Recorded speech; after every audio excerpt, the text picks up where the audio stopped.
Aliens. I want to talk to you about aliens. Yeah. UFOs, UAPs. I know. The disclosure we've seen in Congress recently. It's confusing and upsetting a lot of Americans because there's something happening. There are unidentified aerial phenomena in the sky. We don't know what they are. Do you?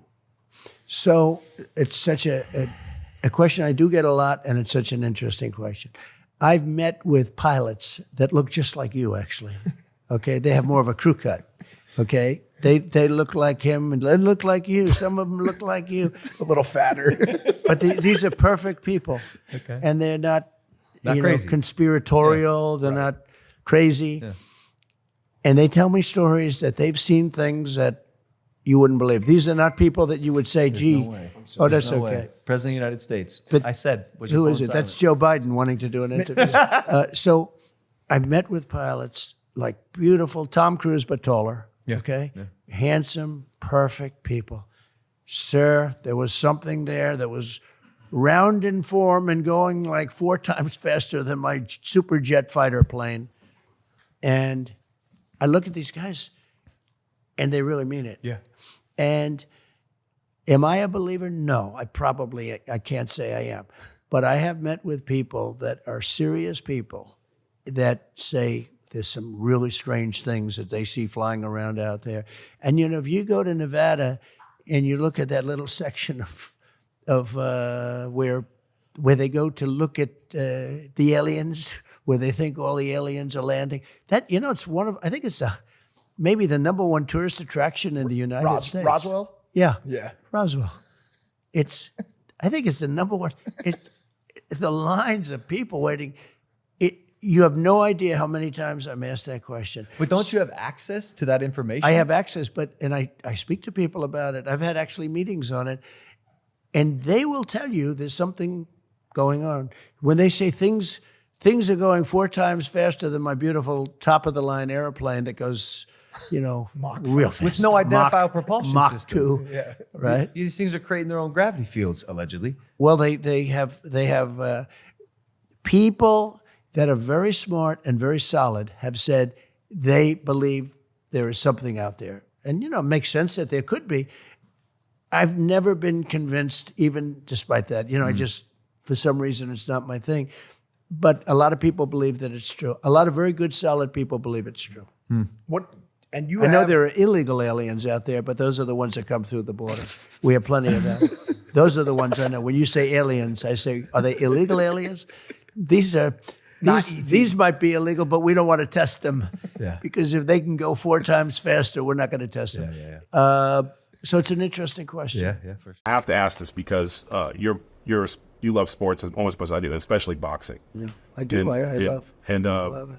Do you miss not being able to do all that stuff? Because like WrestleMania 4 and 5, part of my childhood, inspired me to end up becoming a wrestler. I thank you on Gutfeld for that. I did that. I'm in the WWE Hall of Fame. Yes, you are. And Dana is a good friend of mine with UFC. What a job he's done, right? Dana White is incredible. He's like an incredible guy. And, I was always involved. And I remember in those days, Hulk is a great guy, you have to say. Yeah. He was great. Right? And when he ripped his shirt off, and now listen, I was Mr. Wonderful Paul Orndorff guy, but I got it. But I think that was a great moment. And ladies and gentlemen, please welcome the next President of the United States, President Donald J. Trump.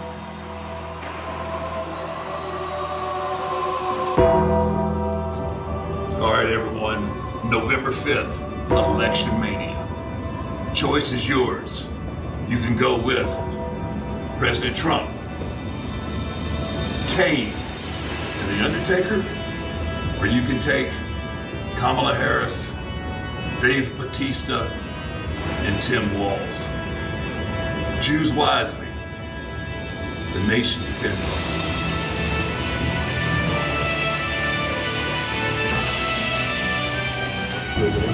We'll see you at the White House. It is special. That would be an honor. Okay?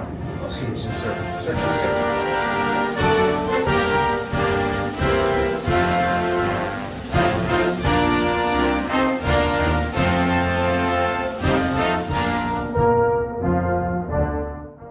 Like Your social media is very big, right? I guess I'm not.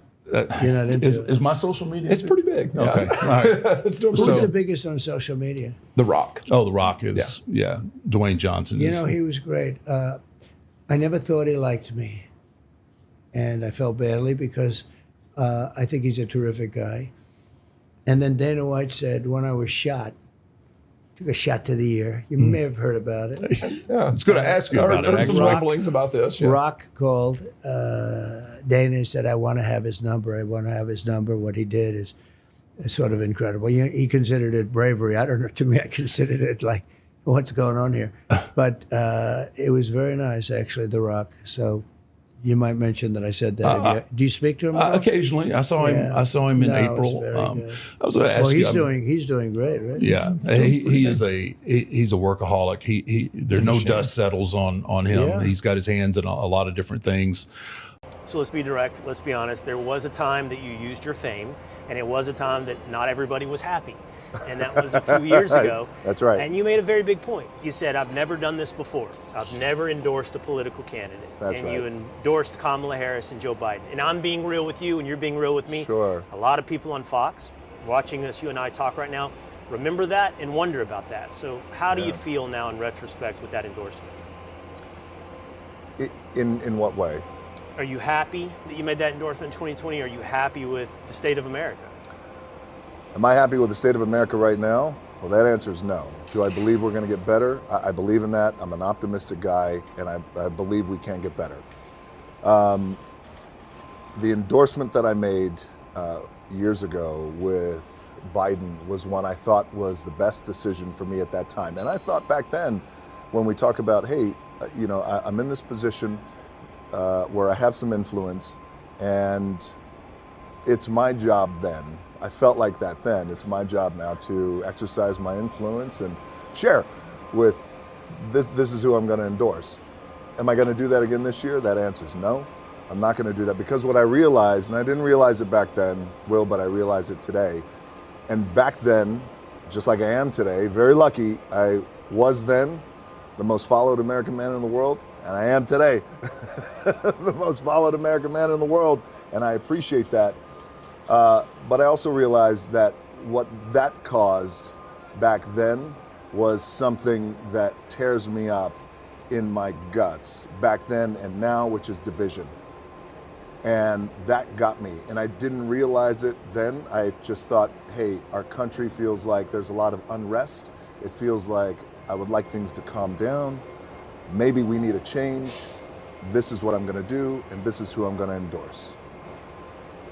The takeaway after that, months and months and months, I started to realize, like, oh man, that caused an incredible amount of division in our country. So I realize now, going into this election, I'm not going to do that. I wouldn't do that, because my goal is to bring our country together. I believe in that in my DNA. So in the spirit of that, there's going to be no endorsement. Not that I'm afraid of it at all, but it's just I realize that this level of influence, I'm going to keep my politics to myself. And I think it's between me and the ballot box. But I will tell you this. While, like a lot of us out there, not trusting of all politicians, I do trust the American people, and I trust that whoever they vote for, that's going to be my president, and that's who I'm going to support 100%. I trust, by the way, I feel the exact same way. I trust Americans. No Yes. matter the state of this country, no matter its political leadership, I inherently trust the moral backbone, the culture that is uniquely American. And I appreciate that. In the spirit of avoiding divisiveness and honoring unity, you do not want to endorse someone in 2024. We talked about that mountaintop, though, okay? Sure. And you and I on the floor of the stock exchange talked about this. Yes. Well, let me ask you something really quickly, because Please, again, yeah. would you endorse? Will you endorse? Like, how do you feel about that? Because you're in a position too, as well, where you're influential. Now he's putting me on the spot. I've never answered this question. You know, Dwayne, I've never formally endorsed. But I love our flow. That's the Yeah. thing. So I've never done that. I've never formally Yeah. endorsed someone, and I don't know why. It's no secret. Anybody watching will know which ways I lean and who I lean against and who I lean for. And I'll be honest with you or anybody else, the way I've voted every single time. But a little bit, I've always considered the ballot box as private. I mean, yes. I'm not going to vote for Joe Biden. Yes. You know? Yeah. And I don't have a problem telling you or America, I will vote for Donald Trump. Sure. But I don't know about I've just never made a point Yes. of my endorsement. And that was a big moment. And that's why I wanted to ask you about today. It was a big moment for you. Yes. So WrestleMania's 4 and 5. On 4, you're in the Battle Royal, and there's the Bad News Brown thing. Then WrestleMania 5, you're in a tag team match against Rhythm and Blues. And WrestleMania's 4 and 5 took place at Trump Plaza. And 30 years later, Donald Trump is the president of the United States of America. So we ask you, what are your memories of the Donald Trump WrestleManias? And did you have any interactions with him? Do you have any memories of those 2 years? Because it's pretty bonkers when you think about it now. Well, actually, I remember quite a bit about it. I remember Donald Trump was actually a really big fan of wrestling, and there's one part in that match where that Battle Royal, where Bad News takes me in. I think it's Bad News, but somebody throws me in the turnbuckle frontwards, and I hit the turnbuckle. And when you watch it, you can see Donald Trump just about falls off his chair.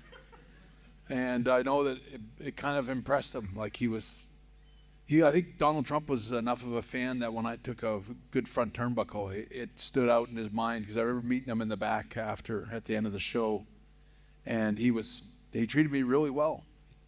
He came up and suggested we get a picture together, and we got a picture with him. I got a picture of me and Jim the Anvil, and I think my son is in the picture, maybe my dad. And it was just a nice picture. And I remember the next year when I saw Donald Trump again, I didn't think he'd pay any attention to me very much. But I remember he came up and he asked me, he goes, "How'd that picture turn out last year?" And he goes, "Let's get another one." And we took another picture. So, I mean, my experience of Donald Trump back then, that he was always a bit of a fan, and I think he had a lot of respect for the wrestlers. And how were those Trump Plaza WrestleManias? Because that was the first time they'd ever done it back to back. They were okay. I can't say I was that excited about the Battle Royal. I got a phone call from Vince McMahon about a week before WrestleMania that year. And he said, "We got more fan mail for you right now than any other wrestler in the company. We can't figure out why." He goes, "Why you got that?" He goes, "So we're turning you into a good guy. You're going to turn babyface, and we're going to give you a big push." And I remember, I didn't want to. I was really happy with my relationship and tag experiences with Jim the Anvil, and I thought we were doing really well at the time. But turning me babyface and making me a big star was certainly, appetizing for me. I mean, I thought, geez, that'd be great. But it never happened. I learned something in that whole experience, was that they tell you you're going to give you a big push. A big push is not when you lose to the first guy you wrestle against. I remember I wrestled Bad News, and he beat me everywhere I went, every town, and just, basically annihilated me. And then basically my job was to build him up for Hulk Hogan. And I remember kind of going, well, where's this big push? All the fan letters and everything, that I was supposed to be so popular, and you're beating me every night. And then I found out that it was probably my interviews that weren't very good. But I turned that back on them too, because I think my interviews were never my strongest point in those days. I wasn't the best promo guy, but I prided myself on my wrestling skills. But the promo thing was all about confidence. If you start building your confidence and start to believe, I didn't believe in Bret Hart either. I wasn't being used, and wasn't going to be used in any kind of way to make me feel confident. I was always, every night I was the guy losing every night. So it's I didn't, I don't know how you cut a promo. Sometimes it's supposed to sound like you're going to win, when every time you go in the ring you lose. So I had that doubt in my own voice, that I always learned in wrestling that you never say you're going to do something that you don't. Never promise anything you can't deliver. And So I never really wanted to sound like I was going to win because I wasn't going to win most of the time. So anyway, I think they put a knife in that and said, okay, he's not worth pushing. And I don't know what they did, but they put my big push on hold. It never happened at that time. And basically my job was to make guys for another 5 years, and just always make guys, make Kurt Hennig, make this guy, make that guy. Well, and it was like, well, what about me? But I wasn't there yet. To tell you how cool I think Donald Trump is, we were there in Detroit at Ford Field. It was WrestleMania, I don't know, 4 or 5 years ago, whenever it was, when they gathered up the two teams, and Vince had a team and Donald Trump had a team. And those two teams were going to wrestle each other. I was a special referee. And whoever's team lost was going to get his head shaved. Okay, well, you know the gig here. Yeah. Donald Trump ain't getting his hair shaved. He's got that comb over thing, and it's going to be a long time. If he gets that shit shaved off, it's going to be a long time before it grows back. Right. And so you know Vince is on the hook.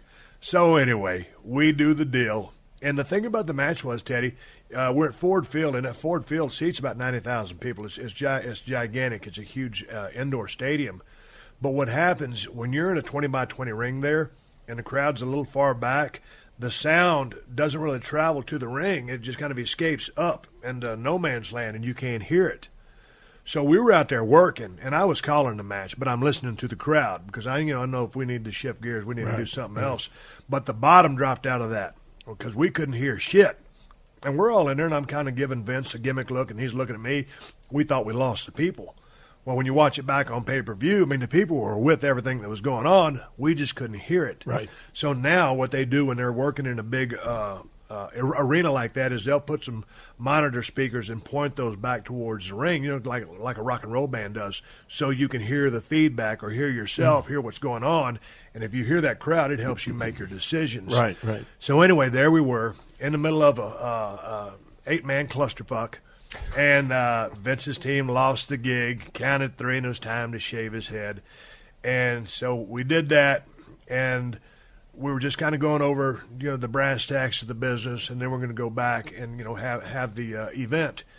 And before we left, Vince says to Donald Trump, "Hey, Donald, one more thing." And I didn't even know about this, but I was watching it unfold. How you feel about taking a Stone Cold Stunner? And Donald kind of hesitates. The boy's handler's right there. And, Donald's worth, I don't know, $1 billion, $2, whatever it is. Yeah. And he's a straight-up business guy. And if he has any athletic skill, I know not of it. And his guys tell him, no, there's no reason you need to get any kind of physicality with this stuff. You have nothing to gain, blah, blah, blah, blah, blah. And he looks at Vince. He goes, "Sure, I'll take it." And I'll be damned. I sat there and I talked with Donald for about 2 minutes, just kind of give him the basic, here's how it goes. I think I might have demonstrated on somebody, not Donald. And the match happened. Comes time for the stunner. Bing, bang, boom. Ring up Donald Trump with the stunner. And it looked like shit. And he took it like shit. But I am a fan of Donald Trump because he didn't have to put himself in harm's way. Yeah. He did it for the show. He did it for me, and he did it for the wrestling fans that were there, 90,000, and I don't know, maybe 1 million or 2 watching. So I always give props to Donald Trump for doing business the way he did at WrestleMania. It was a stand-up thing to do. Donald, I know you don't listen to this crazy-ass show, but I got a lot of respect for you. I'll be back at the Trump Tower because I had a damn good time staying at your damn hotel over there. The big thing, we had the Battle of the Billionaires, and that was with Vince and me, and we each had our wrestler. He had Umaga. Umaga. We had 2 good guys, and they wrestled, and fortunately my guy won, and the loser had the hair shaved. I said, "I don't want to have my hair shaved." But we actually wrestled a little bit. You remember? You mixed it up a little bit. It was a pretty famous thing. But I think it has your all-time record for pay-per-view buys. For everything. Yeah, it was a huge event. Yeah, it was a big one. But you went down just before me, and the entrance into the ring is the greatest entrance into any arena that I've seen. Okay, and I don't think it's going to even be topped. The whole thing of the music, the whole deal, and And by the way, he's a dynamic guy. When he does this, he's very, slow and easy. And, you're supposed to act, well, you're supposed to be a dead man. So, you're acting sort of dead. Yeah. And it's one of the greats. And that's why I'm surprised, because you're a quick guy. You move quick. But in the ring, he just sort of moved around. And you left just before us. And the place was going crazy. I said, that's a very tough act to follow. I'm not sure. And I didn't realize how big you were. I figured you were big, but not that big. So I'm standing with Vince, and they had other wrestlers in the room. It's like essentially the green room. Right. Up high. Right. And you walked by me and said, hello, sir. And I said, this guy is really big. How tall are you, by the way? Right now, probably I've lost a little bit through the years, but I'm right at 6'8". 6'8". Yeah, my disc have been a little bit compressed through the years. You get compressed. Well, that's normal. They say you get compressed and your feet get bigger. Did you ever hear that? Well, I've always had big feet. Yeah, my dad used to. Yeah, my dad used to tell me. He said, "You'd have been tall, boy, if you hadn't to give up so much for foundation." That's right. But I said, this guy is really big, and you were wrestling a good guy that night. Do you remember? I do remember him. He was a good specimen guy, and it was great. But I said, how do we beat this, Vince? What are you doing? Why don't we go before them? We should go before them. But we had that was a great evening, and I think it said, I don't know if it still has. I think it still has your record. It was it was a big night. It was in Detroit. Yeah, and well, I have a son who's 6'9". Can you imagine? I have a son who's an inch taller than if you say. So you were probably at super height 6'9". Yeah, I was probably 6'9". right there at 6'9". So 6'9", like 360. 330. I kind of topped out at 330. Linda McMahon I picked, who really helped Vince a lot over the years. A lot of people don't know that. And she's a fantastic woman. She's been a big supporter from the moment, from the very beginning. And she was the head of small businesses, which is big business, basically, right. Small business administration. And she did a fantastic job. Everybody loves her. Special woman. And I know she was involved with the WWE. Thank you very much. And I'm also a North Carolinian, but I'm from the eastern part of the state. I grew up in New Bern, so we were used to the storms down there. But for this storm to come up, the trajectory that it did into this area was nothing short of just astounding that happened. And I'm so sorry. I had the privilege of a lifetime of serving as the SBA administrator under President Trump, and I can tell you that SBA would have been on the ground with FEMA in this area, working to get people back in their businesses, getting their home loans processed, because we'd want the economy to get back on track. So hopefully you're going to have that service. If you don't have it now, you will. Thank you very much, Mr. President. Thank you. I'm not allergic to straight talk. Yeah. And every man of consequence that I learned from in my life never bullshitted nothing with me. Mm-hmm. Whether it was Dusty Rhodes, whether it was my football coaches, whether it was anybody I was with, they always told it to me straight, even when I didn't like what I wanted to hear, because I always believed everybody can handle bad news and good news, but no news and bullshit. Don't piss down my back, as my grandmother used to say, and tell me it's rain. And that's one thing that you have never done. You always, if you don't want to hear, because the American people can accept bad news. Because when we know how bad it is, then we can look forward to getting it better. And that's, in this age of endorsements, that's why you have my endorsement, Mr. President. You can take that, a cup of coffee, and do whatever you want with it. It means a lot to me. It does. But, I think this is going to be the most important election in the history of our country. I agree. Because our country is going bad. I hate to say, I wouldn't do this with just politics. Our country is going bad. The things we do, men playing in women's sports, okay? Absolutely not. It's crazy, and let's not say it's the most important, but it's just crazy, the whole concept. Having no borders, having elections where you're not allowed to ask somebody whether or not they happen to live in the country. Just anybody can walk in. Yeah. It's really wacky, and we're going to get a change, Cyrus. I believe that. Well, it's very interesting, though. So Khabib came up to me after the fight the other night, and, you guys would probably say he's the best ever, maybe, and, probably certainly he probably is, and are very close, right? John Jones, a lot of people say. I'd say 1 and 2. And he said to me, "Oh, I hope you can get in, because we have to stop the wars. We have to stop the killing. He was so smart. He understood it. And I think he's friends or was friends, but I think he is friends with Putin very much. Yeah. But he said, we have to stop the killing, and it's true. And I think I'd have that war stopped if I was president-elect. Right after the election, if I win, I will get that war stopped. I'll get it stopped fast before I get to office. If it's not stopped before then. Talking about Russia, Ukraine. I'm talking about Russia, Ukraine. We'll get it stopped. On the so flip many side, people are being killed. Far more people are being killed. And I thought it was great when Khabib came up to me. He says, "We've got to stop all of the killing in the war." He's a very smart guy, very interesting guy. We talked for a while. You know, we just had the merger with UFC and TKO. Good. Oh my goodness, yeah. It's been. Do you know Dana White? Yeah, I know Dana. Will you be working with Dana at all? Or? No, they're separate companies, but under. So who's running it? Who's Ari Emanuel is Ari's excellent. Yeah, he's the big dog, and Dana runs the UFC side, and then Nick Khan, he runs the WWE side. Good. It's a very different kind of a thing, but very similar, actually, right? It is. It really is. Obviously. How do you do revenues there versus UFC? Is it? Our revenue, right now it is crazy. They are selling out. Your revenue is my revenue, meaning for the wrestling. Oh yeah, for wrestling it's doing crazy. Maybe better than ever. Yeah, absolutely. Isn't that incredible? Yeah. It really is. Sold out everywhere, and we're doing a lot of international stuff now.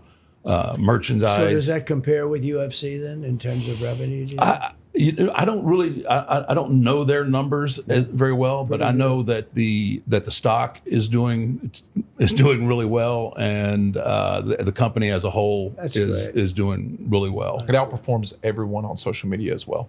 It's always so the WWE social media outperforms NFL, MLB, really, NBA, everyone. Wow. Yes, over 100 million subscribers. These are the characters. In other words, these are the people.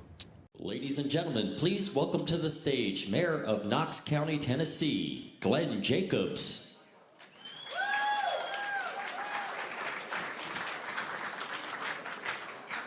Hey, good afternoon.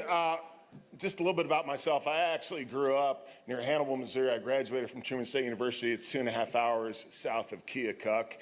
Stepped off the airplane yesterday. I was like, oh, it's still balmy here in January. Isn't it amazing? Thank you all so much for being here today. I've had the good fortune of meeting a number of the candidates running for president of the United States. And I like some of them. They're good people. A couple of them I really, really like. I think they have great policies. But they're not what our country needs right now. They're not who our country needs right now. Our country right now needs Donald J. Trump.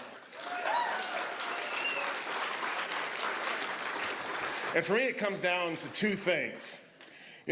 Trump's economic policies were amazing. The economy boomed. The border was under control. It's now in crisis. And we see all the other great things that he did. But for me, there are two things specifically that I believe he will do better than anyone else. In late August 2021, I got a text that I will never forget. A friend of mine sends me a text and he's like, hey, just a heads up, in case you haven't heard. One of the 13 service members that was killed in the withdrawal from Afghanistan was from Knox County. As a local official, you never think you'd have to deal with something like that. And as I've thought more about it, that was a microcosm of the Biden administration. He took some excellent work that Trump had done and completely botched it and resulted in the deaths of 13 fine young American men and women. Often government incompetence is hidden in reports and statistics and numbers. It's something completely different when you see it in a flag-draped coffin, a shattered family, and a community in mourning. When Trump was president, there was peace in the Middle East, the Abraham Accords. Does anyone know what would have happened if Donald Trump had been president? And now it looks like the world is teetering on the brink of a regional war in the Middle East, which could end up in a world war. Donald Trump is the one person that would stop that from happening and reverse it from happening. And American boys and girls should never be sacrificed on the altar of profit for the military-industrial complex. But it sure seems like that's what happens sometimes. And the other reason that Donald Trump is far superior to anyone else in this race is he has personally stood up to the deep state like no one ever has. For those of you who don't know, I've had a long career in professional wrestling and WWE. A lot of people think I'm a tough guy. I like to think I'm a tough guy myself.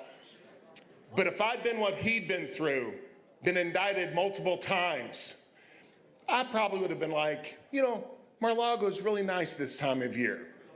I think I'll just retire there. Instead, he fought back and he exposed the weaponization of the Department of Justice like no one ever has. And I can't wait till he's back in the White House and he starts ripping all that out by the roots. So again, thank you all so very much for being here. It's cold, it's terrible outside. It shows you the support that he has. Tomorrow night, be safe when you go to the caucuses. Most of all, make sure you support Donald J. Trump for President of the United States. Thank you all so very much. God bless. In return, Trump showered Kane with praise and also addressed The Undertaker, who was not in attendance, but praised his acting skills and physical strength. Again, another man who's a friend of mine, he's another one I'm not going to mess around with. He's Knox County, Tennessee. Do you know Glenn Jacobs?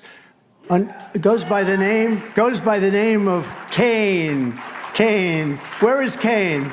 Look at the size of this guy. Man, oh man. That's it. He's all man. He's all man. It's good. How many years have you been doing that? You've been Kane, one of the great characters, and how many? So how tall are you? You're 6 what? 6'8", and weigh what when you wrestle? About 3. Well, that's not bad. I'm not that far away. Ew. That's not good. You just ruined my day. 300.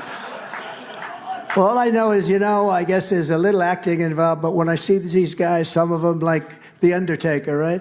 And I see him, and he walks around the ring lifting a 300-pound guy over his shoulders like this. It may be acting, but there aren't too many. And then he throws him into the seats. It's pretty great. And he's done a fantastic job as mayor, Tennessee. You know what you've done? You've made politics fun again. Yeah. And I just think some people get caught up in the fact that I think they look at politics now kind of like a wrestling story, and they can't separate reality. Well, it's so interesting because, and I can't explain exactly why, but so we'll go to places and have 100,000 people show up, and I don't have a card, and I'm not a wrestler. And when I felt your arm, I said I wouldn't have been a very good wrestler. It wouldn't. You get big, strong arms on top of everything else. But and I'll get a crowd of 100,000 people coming about politics. If Ronald Reagan came back and he went to some of the places that I go to, he'd have 250 people or 304, and that's very, very good. And they do it in a ballroom someplace, and I'm getting like 50, 60, 100,000 people. It's crazy.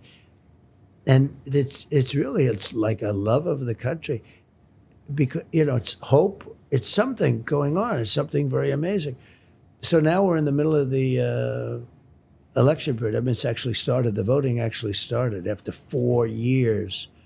Because if I didn't feel I won by a lot the last election, I wouldn't do that. Because if you lost, you lost. It's okay, you lose. It's easier in a way to just say, okay, I'm getting on with my life and maybe I'll go to those beaches or do what I want to do. There's golf to be played. Yeah, golf too. Do you play golf? I'm a frustrated golfer. I would think you would hit a long ball if you hit it. When I hit it, it goes a long way. Yeah, I'm just not the... Now, with just 8 days to go before Election Day, you have a new CBS News YouGov survey finding that there is a tie across the composite battleground states collectively, while Harris maintains a 1-point lead in a national vote preference. Joining me now to break it all down, the Republican mayor of Knox County, Tennessee, and 2021 WWE Hall of Fame inductee, Glenn Jacobs, better known to all of my wrestling fans out there as Kane. Mayor, it's great to have you. Thank you for joining the program. What do you make of how tight some of the polling has been, particularly within battleground states? I think that's just how this race is going to shake out. We saw the same thing in 2016, 2020. Back then, of course, it was going to be a landslide for Hillary Clinton in 2016. Didn't quite turn out that way. So I think that with polling, there's always the challenge of just what particular time and what issues, what questions are asked, and all of those things. But nevertheless, I think that we're seeing a lot of momentum in the Trump camp, and I think that the Harris camp is actually panicked about that at this point. Shouldn't he be further ahead given the issues that are on the ballot, like economy, inflation, immigration? Well, sure. Again, when you look at 2016, he was well behind Hillary Clinton. In fact, many pundits were saying that was going to be a landslide, and it wasn't. And this time he's actually closed the gap since then. So I think come Election Day, I don't think Trump ever polls really well. I think the most important in the final poll is Election Day, and I think he's going to do very well in that one. We were talking about his rally last night at Madison Square Garden. Elon Musk was speaking about cutting about $2 trillion from a $6.5 trillion bloated government, as many people would say. But do you think that that's realistic? Could someone really come in as a government efficiency officer and cut $2 trillion? Something's going to happen. We're on a completely unsustainable path here with spending. When we look at the debt, when we look at the amount of money the federal government spends, its budget compared to GDP, all of that is completely out of whack. So something has to be done. It would be politically painful, but if it isn't done now, it's going to be much more painful in the future. So that would be something that I would definitely like to see, would be to see the federal government really pared back. What issue is top of mind for your constituents? For us, inflation in the economy, immigration, public safety, all the things that folks think about when you talk about government. Politics actually isn't that hard. People want good roads, they want safe neighborhoods, and they want good schools. And what we're seeing under the Biden-Harris administration is the complete opposite of that. That's why literally Vice President Harris has created a straw man to where she's running against her own record and saying, I'm not going to do those things when I get into office, but that's exactly what she's doing right now. I have to give you a little bit of a jab here. I'm a former UFC fan. I do love wrestling, but, I think when people see Trump go to UFC fights, that's very clear that that's his audience. Within your world of wrestling and WWE, is there room for swing voters in that camp? Oh, that's a great question. Actually, I don't think any audience is monolithic. So I do think that you see people that have different viewpoints, and I have some colleagues who are friends of mine that believe things that are vastly different from what I believe, but we still get along as best as we can. And that's one of the unfortunate things about the political environment now and how it's so divisive is the fact that you can't even talk with anyone anymore, just about the issues, frankly, about anything. And it'd be great if we could get back to the point where we could have those heated discussions, but at the end of the day, realize that we're all trying to work towards a common goal, which is improving our country. A common goal from the Republicans has also been improving the messaging around early voting. How is early voting going in your district? The numbers are huge. In Tennessee, we have a 2-week period of early voting, and this time the numbers have been through the roof, as they have around the country. Well, I guess you can't really have any results yet, but you have an idea of how many people have voted versus Election Day. Is it higher than it was 4 years ago? Yes, it will be much higher than it was. I don't know the exact figure, but it will be much higher. You've talked about some of the issues, and people have really mentioned spending. I think for me, I think about managing the budget of a family, of a young daughter. I think about that every time I go to the grocery store. People sort of get their eyes glazed over when we talk about federal debt because it's like the government can just print trillions and it doesn't matter. But it matters to my family. If I'm required to budget in my family, I need a federal government that too takes that same fiscal responsibility and manages their budget. Are you confident that the next administration can get our fiscal house in order? Yes, I am, especially as you mentioned with Elon coming in and some other folks that President Trump has talked about bringing in as advisors or his cabinet. I think so. And one thing that folks have to remember, we all get that glazed over look when we start talking about finance, but the reason the national debt is so important is, they can print money to make up for the budget, but it still goes into a tax. It's called inflation. And the reason that bread and milk and gasoline are all so much more expensive is because the federal government has put in so much money to buttress its outrageous spending habits. So again, we're going to have to do something. I think this Trump administration, it's going to be pretty different from the first one. I think that the administrative state, the deep state, whatever you want to call it, I think this time that they are in deep trouble, that Donald Trump is going to take care of that. A lot of these bureaucrats that have lifetime jobs will be shown the door, and that's nothing but good news to the American people. Well, I'm glad that at least two of us, you and me, our eyes don't glaze over when we talk about federal debt and deficit. So I guess we get 2 points right there.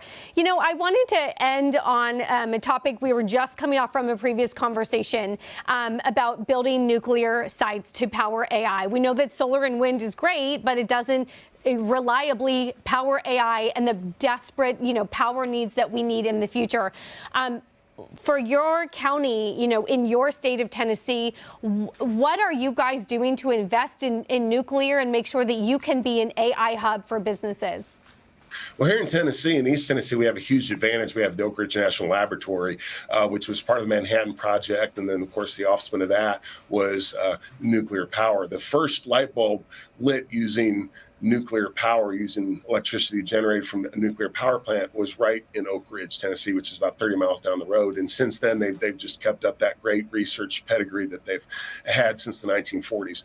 We just had a major announcement that a company called Orano will be investing $6 billion close to the lab to build the country's first uranium enrichment facility in over 20 years. So here in Tennessee, we believe that we can help lead the nuclear renaissance across the country, across the world, really. And as you said, that's what has to happen. Nuclear is the only energy source that's going to be able to accommodate the electricity needs of the future. Well, Mayor Glenn Jacobs, we're really appreciative of your time and your expertise and giving us some insight into your county, your state, and of course, some of the viewership as we're coming up on Election Day as well. Thank you. Thank you for having me on. Or what are you going to do if elected to protect the integrity of women in sports, and continue on with just the fair play? And I don't mean to put you on the spot, I appreciate it's a everything. Simple question. But I want to put a face to it. If you can I bring my daughter? Absolutely. Okay, come here. Wow, such a beautiful. That's what I call a beautiful daughter, huh? Thank you. She is, and she's quite the quarterback too. But you don't want to go and wrestle a guy like if you were doing that, because people do that, like your father, right? He's a little too much to handle, right? No, I will get rid of it fast. Men playing in women's sports is insane, okay? It's insane. I mean, I can't even imagine anybody thinking anything other. Like, you have to have borders, right? You have to have fair elections. Where are the people that want it? Have you ever met anybody that said, we want men playing in women's sports? I've never met anybody. I know there's got to be some kind of a movement. I'm going to terminate that immediately. I'll terminate it. I'm not going to let it happen. Yesterday, a volleyball player got hit. Female team where somebody transitioned. And you don't think of volleyball. She got hit. Now, this was a man who transitioned to a woman, and they showed the shot, and it was all girls. There were girls, older, like 18, 19, 20, very good players, like All-American type players, I think a college team or something. And they had the one guy on the one team, and he was up so high in the air, and he smashed that ball. You don't see that. And this ball came at her at a speed that she's never seen, get really whacked her. But other volleyball players were hurt. But the best is weightlifting, where you see a record that stood for like 15 years, and they're putting, an eighth of an ounce on each side of the bar. You know this better. And then some person that transitioned to a female from a male, have you lifted before? Not much, no. Well, here we are. So he got, you know, then they added like 100 pounds to it. He's still lifting. Yeah. So it's crazy. The swimmers too. Look at the swimmers. I mean, the swimmers. It's ridiculous. Yes. So, and I think it's very demeaning to women. But you know, she wants to play sports and she wants to play against women. You don't necessarily want to play against men. You know, it's okay, but you don't want to do it. Did you see the boxing match at the Olympic boxing? Did you see the guy? I did. It was. Did you see that beautiful Italian girl? She's supposed to be a good boxer. She took just a left jab. The guy's up, he goes, boom. That's like a defensive punch. So it goes like that. I never saw it quite like that. She didn't actually go down. She walked back to her corner. She said, I just got hit harder than I've ever been hit before. It was ridiculous. Then the corner pushes her back out. You can do it, you can do it. But he goes with another left jab. And she walked off. She said, there's no way I can beat that. Now, there were two people in the Olympics, because I didn't even know they have female boxing. There were two people that transitioned into women. Both of them won the gold medal. Shockingly. Are you shocked to hear that? Imagine that, right? How would you like to play this guy? Okay, he decides to transition. I don't think we have to worry about it. Somehow, I don't think we have to worry about it. But this would not be pleasant. Anyway, it's been great being with you guys. Do you ever fight your brother? Huh? That's the question. You want to know something? I want to know. Okay, Yeah, all because right. you are both good. Do you ever fight him? Thank you. I not in real life. You no. practiced a little bit Never. with him, right? We've never even sparred. Really? We don't know. I think. Well, did you beat him up your whole life? I didn't. I punched him in the face once because he took my glasses. But I was willing to step in for Mike Tyson when Tyson got sick and had to postpone his fight. And we actually like ran it up the chain at Netflix. It's hard for brothers to fight, though. I think it's hard. Not on I've seen Netflix it over for a the years, big you know. old bag. Like Yeah, figure there it have out been once and some, for though. all. I think it's. You don't think so? You love your brother. Well, me and Jake decided that obviously, like, we both come from a place of love, and Right. whatever the outcome would be, we'd have to be okay with it. But obviously, I love my No, brother. but the shots to the face and you know, just one time though, for the rest of history. You know, Yeah. that night goes down forever. The Klitschko brothers never did it. No, they never did it, and they were both good, and they Yeah. never did it. They were very good, but in fact, nobody really figured out maybe who was better. They had some good fights. They were tough, right? Yeah. They Well, were tough. Jake's tough and he's good, but I'm He's- 1-0. He's very good, and you're very good. Thanks. You're very influential. To the point of this, we Yeah. talked about it. You running for president. People talk about it. You've talked about it. Yes. So, you know, you're not going to make an endorsement in 24. Right. Assume what? As I break out more. You're going to be a I drink. knew this question was coming. Are you going to ever seriously run for president? Answer that question seriously. Consider it seriously, and make that Sure. that mountaintop. Run Sure. for president. As of now, no. That's not my intention. Will, I'm not a politician. I'm not into politics. I care deeply about our country. I'm a patriot, and I believe you are too, as well. And right now, my desire and my priorities are my babies and school drop-offs and pickups and things like that. That's important to me because I also have a 22-year-old who I like to say we grew up together. And I know what it's like to be in a business. At that time, I was a full-time professional wrestler on the road over 300 dates a year. And I missed a lot of her growing up. And I understand what that is if you become president and how all that goes away. And I don't want that to go away. And I also feel like in the spirit of bringing people together and bringing our country together, I don't know if that's the right move at this point. Possible. I don't know. So truth is, As of now, you said. as of now, I mean, this is what I asked you about. As I bring another drink. This is legacy. This Yeah. is there something to serve others outside yourself? Is that a potential mountain? Is that something that you said as of now, 2028? It always is, Will, and I got to tell you, we might have talked about this either on or off camera last time we were together. Is man, my family was evicted out of Hawaii when I was 14 years old. We couldn't pay the rent, and we were gone. We were kicked off the island, and from that kid to then not knowing where I was going to live, winding up in Nashville, and then going up to Bethlehem, Pennsylvania, and kind of all over the place. From that kid to a good amount of Americans feel like I would do a decent job of becoming president. It's still very surreal to me. And I'm honored by that. And this idea of legacy, building New Mountain, more than yourself, bringing our country together. Right now, my main priority is being a daddy and continuing to build these other things, but also, again, being in the position I am, just like you said, my trust, unequivocal, is with the American people. And whoever they decide to make president, then again, that's my president, that's our president, and we're going to support it. But it takes a special human being to sit on a podium, take a bullet, and get up bleeding with your hand raised in the air, and let them know that, you know, the moment right now is bigger than that. Yeah. You know, I don't know. I mean, what possesses you to put your life on the line when you don't have to? You have a wonderful life, and you've got a tremendous legacy. Beyond that, I sometimes joke with the crowds because we get very big crowds. We had 107,000 in Butler. That's where the accident took place. We had 55,000 when we went back a couple of months later. We had just the other, 2 weeks ago. Mm-hmm. We had 107,000. We had 101,000 in California. It's incredible. 3 days ago. Big crowds.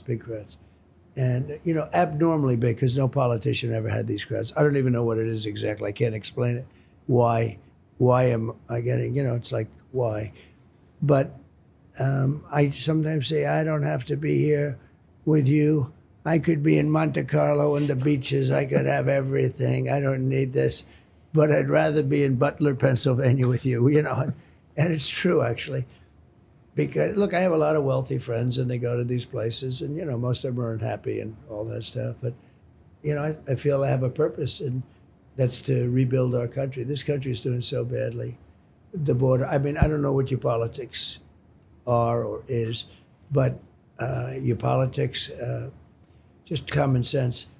We have murderers pouring into our country. We have drug dealers pouring in. Just the border. There's many things wrong, but just the border. I think the border is worse than inflation. I think it's the biggest thing. To me, it's like we're now in the middle. I don't know when this is going on, and I wish you luck with it. I know you're going to get high ratings. I used to think I was a big person, but I don't feel so big standing next to this guy. This guy is big.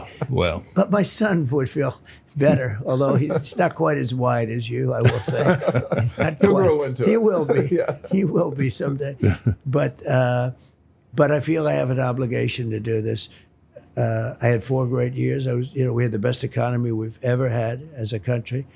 We had the strongest borders we've ever had in recorded history. I guess they might have been very strong 1,000 years ago or something. But we had the strongest borders. We were hitting on all. I rebuilt the military, got the biggest tax cuts in history, got the biggest regulation cuts, and is really doing great. And then we had a crazy election where I did much better than the first time. And if I didn't have that, I probably wouldn't have done this, because it showed that there's a lot of love out there. Got hit with COVID, the whole thing, the whole world got hit with COVID, which is the China virus to be exact, and got hit hard. There's never been anything like it. Who would have ever thought the word pandemic? I heard the word, but you never thought it was like a modern day. You figure nowadays you take a shot and you're fine, right? It goes, everyone is fine.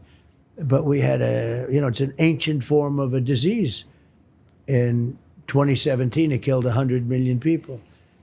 And we could have lost 100 million people too pretty easily. We lost many millions of people all over the world. So I got hit with that. We had a crazy election, which was, I won't get into it because I don't want to get you in any controversy, because you like no controversy. That election was so There's not too many people. We're here. There's not too many people trying to argue with this guy. No, that election, that's good. Nobody's going to say, hey, let's take it outside, right? No, but so I got more votes than any sitting president in the history of the country by millions, right? And they say we didn't win. It was a very, but it was a COVID thing. Look, you couldn't get security. Nobody wanted to go outside. Big guys like you would say, I'm not going to be secure. You couldn't get anybody. It was like people didn't want to die. Right. It was it was right in the middle of that. And now I'm running again, and I'm leading. And I beat Biden, and they saw he was getting beaten. It's sort of like it's a little unfair, and it's sort of not really what democracy is all about. But Biden got 14 million votes. He deserved to run it out and see. And they took it away. They actually took away his presidency, if you think about it. It was they call it a coup, but they actually took away his presidency and they gave it to this one. And this one is worse than him. And we're leading now, but we have to see if we can do it. We got to do it. With him, I was leading by a lot. It was sort of over, and they went to him and they said, "You're not going to win, and we're going to replace you." You think of that. I mean, that's a coup. No, they took it away. Okay, now think of me. I spent $150 million. We're raging. We're doing great. We're against Biden. We have the debate. It was a good debate. He goes down, and now I have to fight somebody else. That's like you going into the ring, and you're beating the hell out of somebody, and they call up and they say, get that guy out of the ring or put somebody else in for a while. Right, yeah. Right? No, you got to fight two guys instead of one. It's a good analogy. So anyway, we have a second one that we started. Well, no, but the whole focus was on this one man, because it's a one man, it's one thing. And then the debate was like a big deal. And that's over. And you think you have it won, and all of a sudden they replace. And then the new person always has a honeymoon period. So she got 6 weeks of a honeymoon period. Everybody thought good. They didn't think good of her before. In fact, she was the last of 13 people that was going to be chosen, but they wanted to be politically correct, so they picked this person. And she's not qualified. She got no votes. She dropped out. She ran against Biden and she dropped out. She got no votes. They had 13 people. She was number 13, and they picked her. And I guess that's okay. I don't know. The process is pretty crazy. When they say threat to democracy, that's really a threat to democracy. Yeah, I'm not a threat to democracy. That is. I guess you need to ask Joe Biden what a threat to democracy is at this point. Oh, right? He's an angry guy. Is there a chance that one of these orgs is potentially hiding information from you about aliens? I guess so. It's you have the deep state, and you do have a deep state. And certainly they could. But I don't think on this subject. I was interested in it because I've been asked so many times. And I talked to people that have said that they've, it was a sighting. And it's very believable. It's very possible that there is something. And why wouldn't there be? You take a look at the universe and you see all of the different planets and you see this, look, here we are on one relatively small planet. Why wouldn't there be on a planet that's, 400 times the size? Why wouldn't there be somebody? It's certainly believable to me. The thought of it freaks me out. It's weird to think that we potentially are only the source of life in like an infinite, ever expanding universe. But technology. But they'd never be able to take you in a fight. No chance. I'll bet on you. No chance. Send me in. I'll bet on you. Send me in. Send me and my brother. We'll handle it. That's a good team. And if we don't come back, I'm sure people will be happy about that too. The two of you will come back and say hello. Say hello to him, by the way. I will. He's a great guy. Maybe Elon could get you guys there. You a fan of Elon Musk? I think Elon might be good for this question. He's a terrific. I looked at the ship that went up, the spaceship, and I never saw this before. I saw this is like 2 years ago. I see the motors coming down, the engines coming down, no wings, no anything, and then I say, what is going on? Yeah. And nobody ever saw that before. And if you didn't have him, you probably wouldn't be seeing it, And I called him, I said, what's that? He says, well, we want to be able to reuse the engines. I said, they don't have wings, they don't have anything, and they're landing on a platform in the middle of the ocean. I said, how cool is that? I thought I saw it all, but that was, no, he's a spectacular guy. Well, I mean, between PayPal, Neuralink, Starlink, Tesla, Yeah. SpaceX, and other things. Yeah, no, he's probably one of the greatest minds of our generation. AI, very big, He's that's what I wanted to ask about. Yeah. It was the second question because, technology is improving at a rapid pace. That's right. At a pace humanity's never seen before. And the most recent development in technology that is alarming but also cool is artificial intelligence, AI. Yeah. I think it's going to be eventually to a point where we're not able to tell what's real and what's fake. The era of truth, I believe, is probably slowly, unfortunately, coming to an end, unless you come with receipts.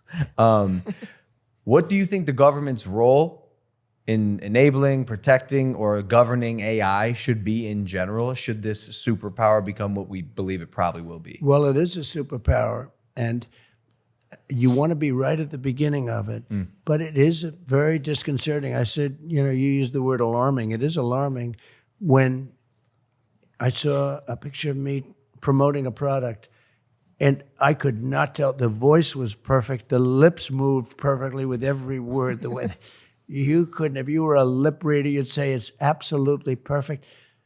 And that's scary. In particular, in one way, if you're the president of the United States and you announce that 13 missiles have been sent to, let's not use the name of a country, we have just sent 13 nuclear missiles heading to somewhere, and they will hit their targets in 12 minutes and 59 seconds. And you're that country, and there's no way of detecting. I asked Elon, is there any way that, like Russia or China, can say that that's not really President Trump? He said there's no way. They'd have to rely on secondary first alert systems. They have to rely on a code that if you don't have a certain code, who the hell's going to check? You got like 12 minutes. And let's check the code. Gee, how's everything doing? So what do they do when they see this, right? They have maybe a counterattack. It's so dangerous in that way. Okay, in another way, it's so incredible. That what they do is so incredible. I've seen it. I just got back from San Francisco. I met with incredible people in San Francisco, and we talked about this. This subject is hot on their plates, the super geniuses. Yep. And they gave me $12 million for the campaign, which, 4 years ago, they probably wouldn't have. We had thousands of people in the streets. You saw it. It just happened this last weekend. Yep. I met with incredible people, actually. And this is what everyone's talking about with all of the technology. These are the real technology people. They're talking about AI. And they showed me things, but I've seen things that are you wouldn't even think it's possible. But in terms of copycat, now, to a lesser extent, they can make a commercial. I saw this. Yeah. They made a commercial, me promoting a product, and it wasn't me. And I said, did I make that commercial? Did I forget that I made that commercial?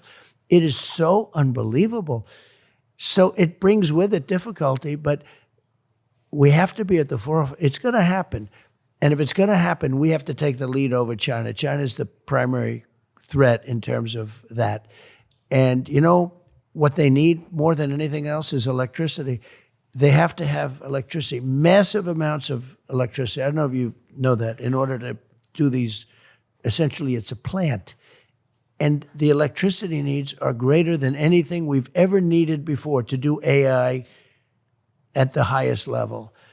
And China will produce it because they'll do whatever you have to do, whereas we have environmental impact people, and we have a lot of people trying to hold us back. But massive amounts of electricity are needed in order to do AI. And we're going to have to generate a whole different level of energy. And we can do it, and I think we should do it, but we have to be very careful with it, right? We have to watch it. But it's, the words you use were exactly right. It's the words a lot of smart people are using. There are those people that say it takes over the human race. It's really powerful stuff, AI. So let's see how it all works out. But I think as long as it's there, how it plays out. And that's just AI. What about when it becomes SI or super intelligence? Yeah. No. Then they'll have super AI, right? It's super duper AI. But what it does is so crazy. It's amazing. It's crazy. Now it can also be really used for good. I mean, things can happen. I had a speech rewritten by AI out there. One of the top people. He said, "Oh, you're going to make a speech?" Yeah. He goes, click, click, click. And like 15 seconds later, he shows me my speech. That's crazy. Written. That's crazy. So beautifully. I said, I'm going to use this sucker. I've never seen anything like it. What'd you say to your speechwriter after that? You're fired. I said, you're fired, Vince. Get the hell out of here. No. This was so crazy. It took it, and it made it unbelievable. And it's so fast. You just say, I'm writing a speech. about these two young, beautiful men that are great fighters and sort of great at a lot of things, and tell me about them and say some nice things, and period. And then that comes out. Logan in particular is a great champion. Jake is also good. See, I'm doing that only because you happen to. I appreciate No, that. but no, it comes out with the most beautiful writing. So one industry I think that will be gone are these wonderful speechwriters. I've never seen anything like it, and so quickly. A matter of literally minutes, it's done. So it's a little bit scary. Well, as you said, let's see how this plays out. First of all, Mr. President, thank you so much for doing this. This is a tremendous honor for me. I'm a big fan, so well, just so you understand. Thank you. It. Well, I'm glad because I've got an issue with you, and and when you gave me this opportunity, first of all, thank you for coming on the Gutfeld show. It was hilarious. Yeah, it was a lot of fun. It's a good show. And I actually owe you an apology before we start. I've been very critical about you, how you fight, all through the campaigns. I voted for you because I like policy. Right. I didn't know you as a man. And I think when you don't understand what a man fights for, you can get lost, especially with all the noise we're seeing from fake news, et cetera, who created these pictures from you. Noise. So Gutfeld show's over. Cameras are off. We go backstage, and I expected you to be like every politician or anybody I've ever celebrity I've bodyguarded for, and you met my family. And you talked to my daughter. My daughter is 10 years old. Her name is Georgie. You guys talked for 20 minutes. If nobody knew, you could have been her grandfather. And you were talking about her horses and her dreams. And I was sitting there and I was like, I have been so wrong about this man because I never understood why you fight the way you fight. You're a family man.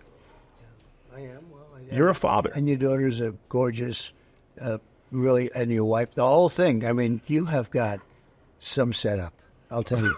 But your family's great and you're great and you've really done something and you've captured a certain spirit. You know, a friend of mine who's very smart, he's also a very big guy. He said, because I'm big and strong, people think I'm not the smartest guy. Oh, I know. Okay? You are a really smart guy. And I see it, and I've watched it, and I like the show. And we have the privilege of having had the highest rating in the history of the show when I did it a couple of weeks ago. That was his highest of all rating. time. Of all time, yeah. We beat network television. You beat everybody. And they were up 35 million homes. Right. Yes. And it was a landslide. Yep. Now, you're putting it on me. I'm throwing it back to you, Mr. President. Go ahead. Why do we not hear more about Donald Trump, the father, the grandfather? And I did a deep dive. There are some things you have done that when they say those horrible things like he's Hitler, he's a racist, did they not forget in 1991 what you did with Nelson Mandela? Yeah. Would you care to share that? Because I would love to hear that. I never talk about it. No, you do not. And I know why, because you're a man. Yeah. I mean, I just have great relationships with a lot of people. People say that, you know, a little bit like you do.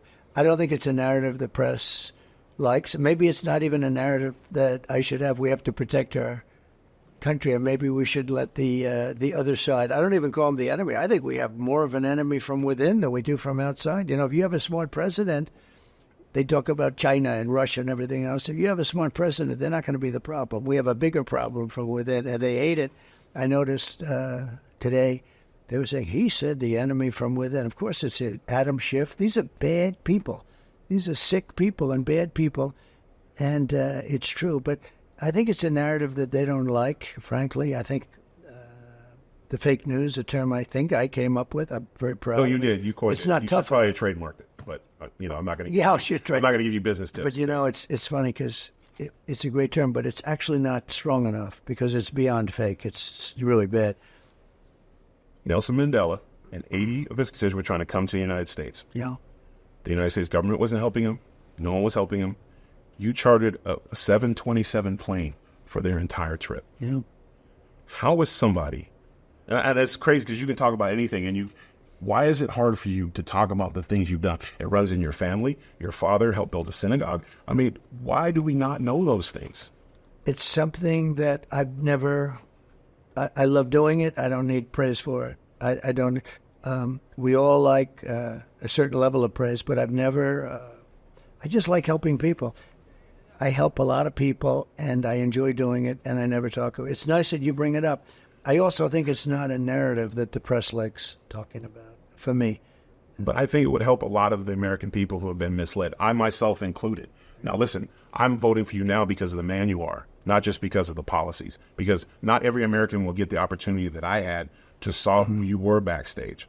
When you enter the arena, there's an eruption of cheers. Yeah. But I remember, because I've been going to UFC for a while, like it wasn't always like that. There was a very clear like shift in the perception of you. Do you feel like you feel that now more than ever?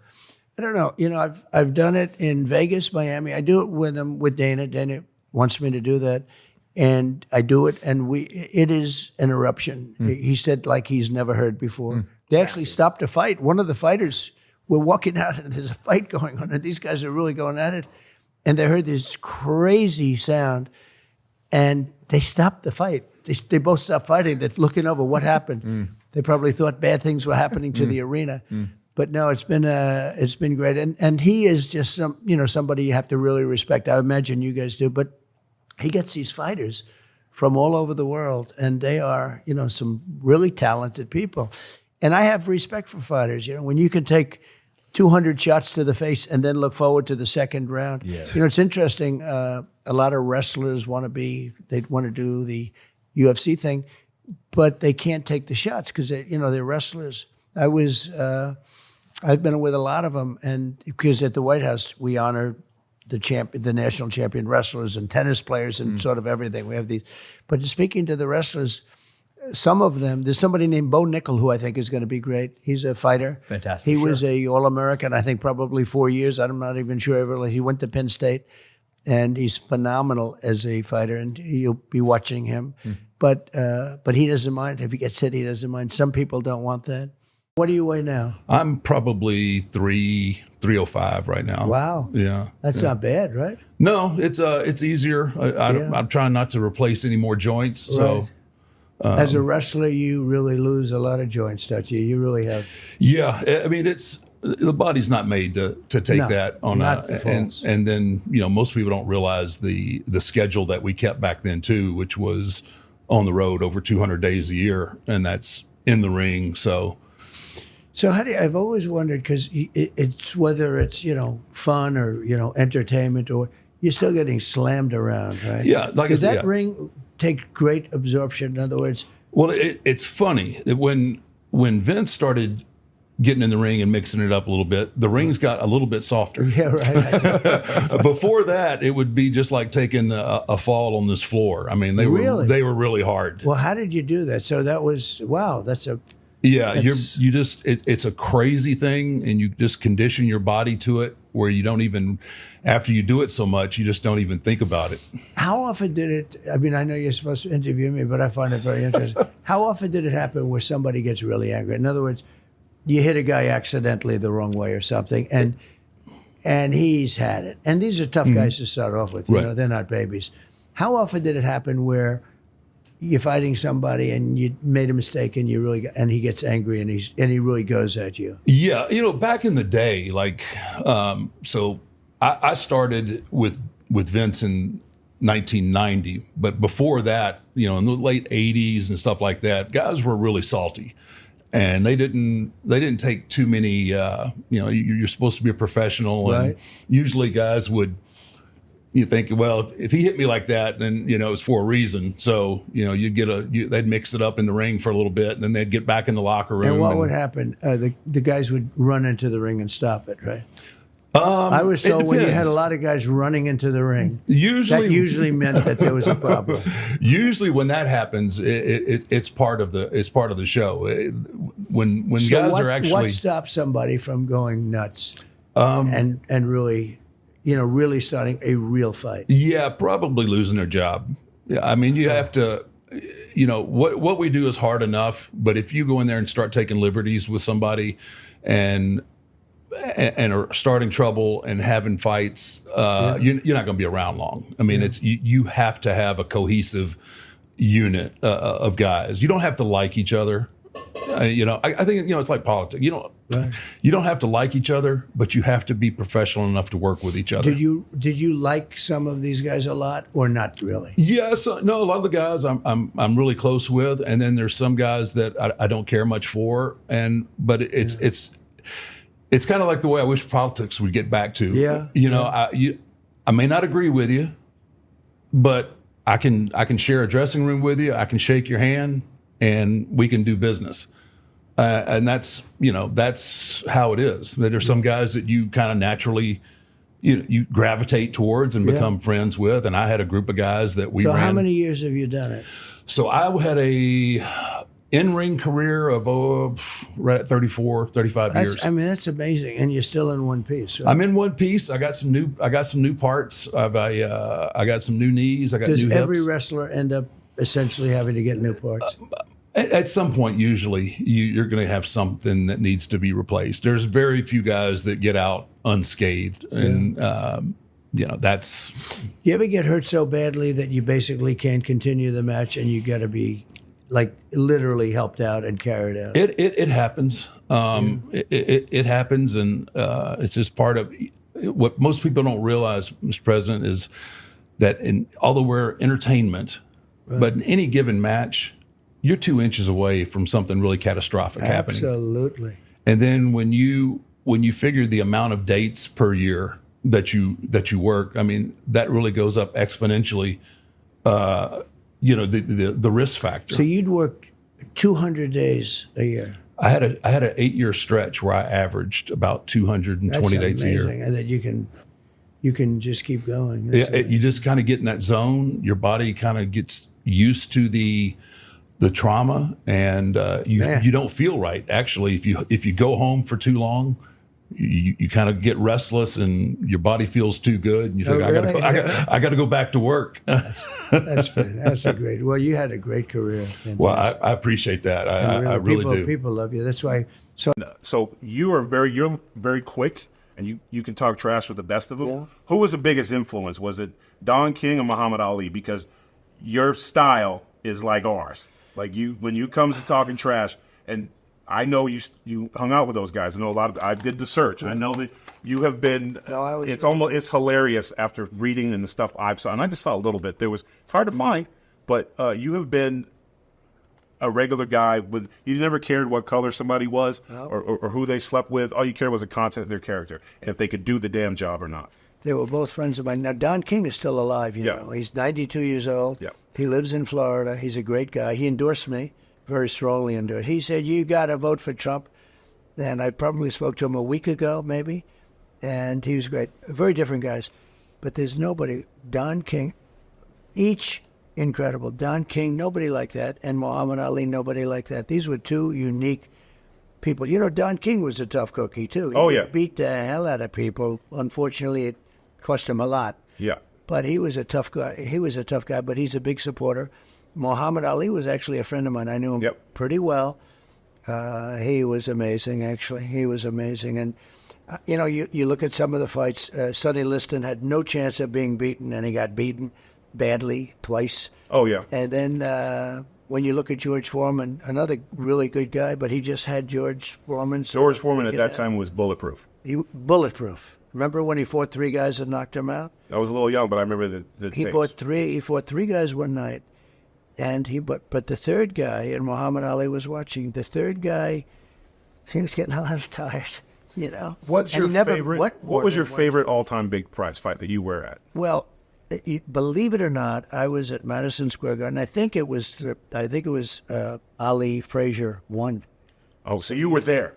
That's, in my opinion, the most historic fight of all time. So I was there as a young guy, very young guy, and I remember there were many heart attacks. Can you believe it? They had heart attacks. Men, I heard, I don't even want to say it because it sounds ridiculous, but there were a lot of heart attacks. It was the craziest evening.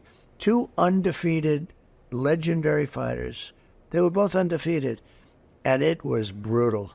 And that was the days of the 15-round fight, Yeah, when they had to fight. And I can't say it because, look, I'm not in the ring, but those fights were better.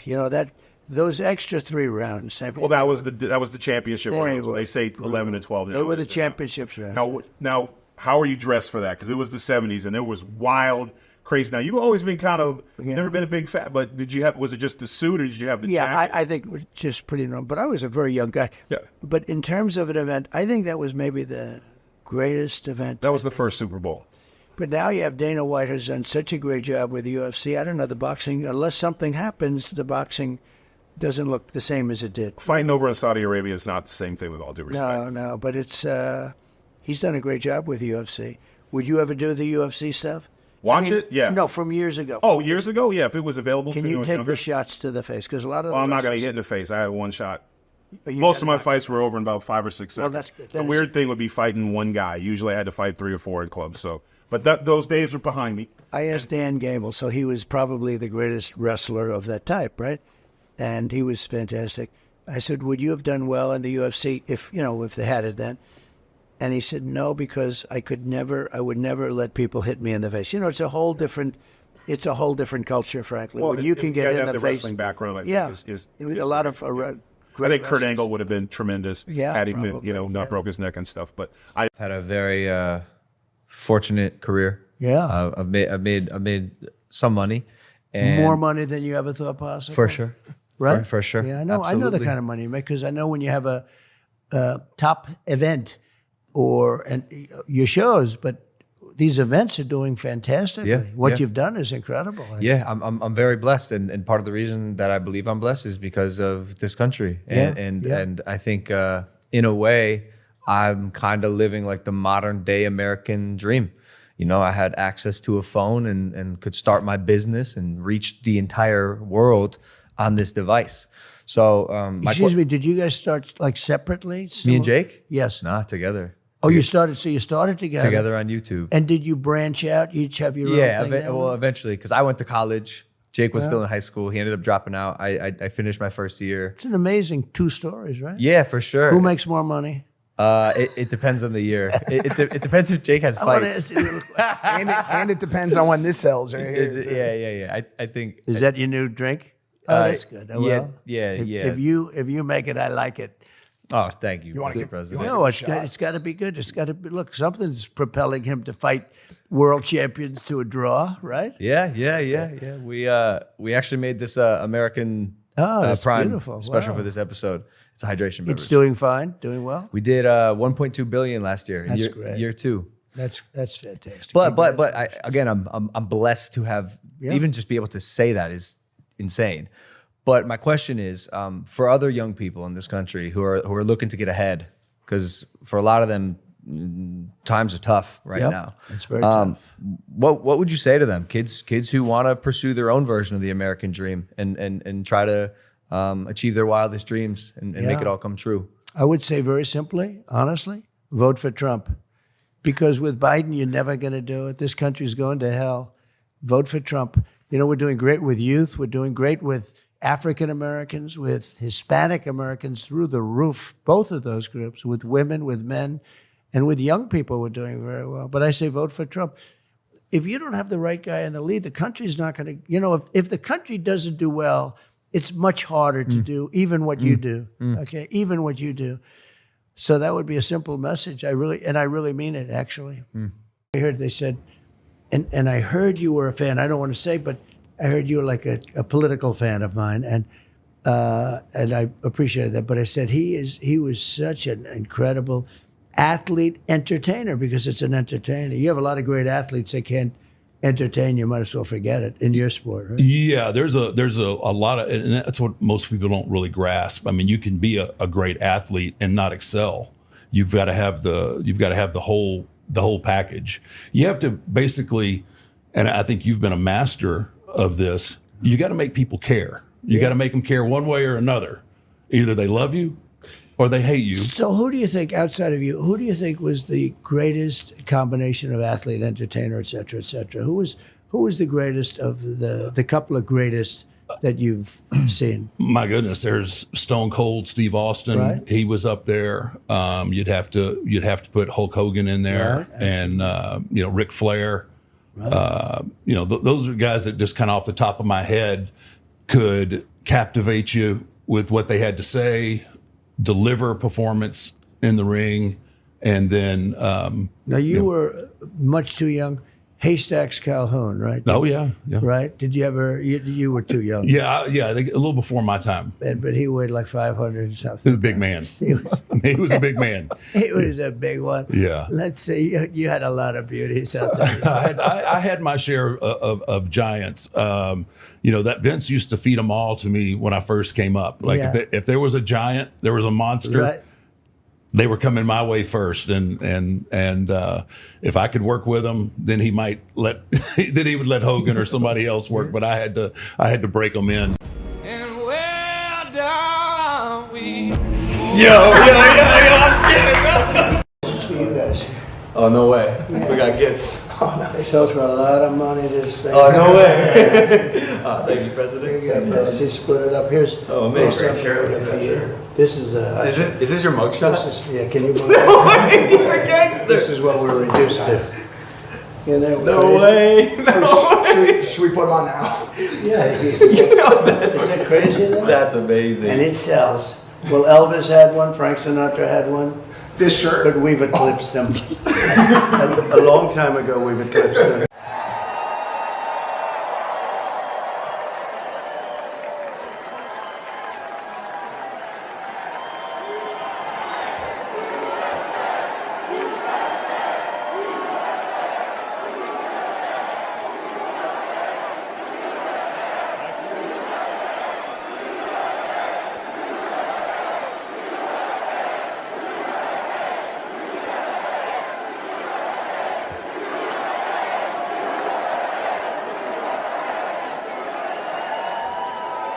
Well, let me tell you something, brother.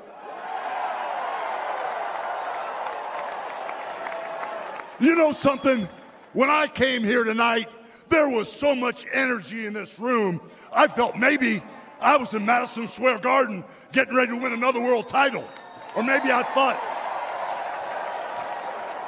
the vibe was so intense, the energy was so crazy, it felt like maybe I was gonna press that no good stinky giant over my head and slam him through the mat, brother. But what I found out was I was in a room full of real Americans, brother. And at the end of the day, with our leader up there, my hero, that gladiator, we're gonna bring America back together. One real American at a time, brother.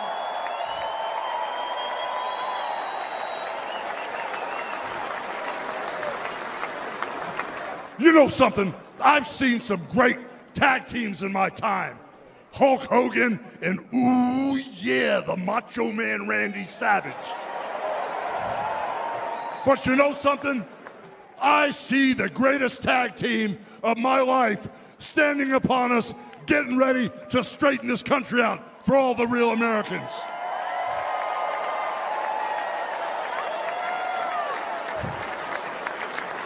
You know, even though you guys are real Americans, you better get ready.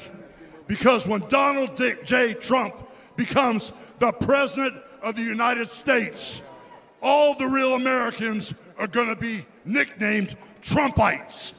Because all the Trumpites are going to be running wild for 4 years.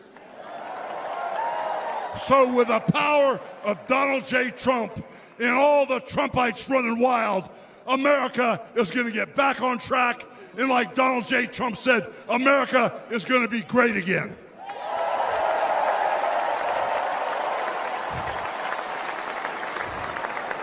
You know, when I look out and I see all the real Americans, I think about how Donald Trump, his family was compromised. When I look out there and I see Donald Trump, I think about how his business was compromised. But what happened last week when they took a shot at my hero and they tried to kill the next President of the United States? Enough was enough. And I said, let Trumpomania run wild, brother. Let Trumpomania rule again. Let Trumpomania make America great again.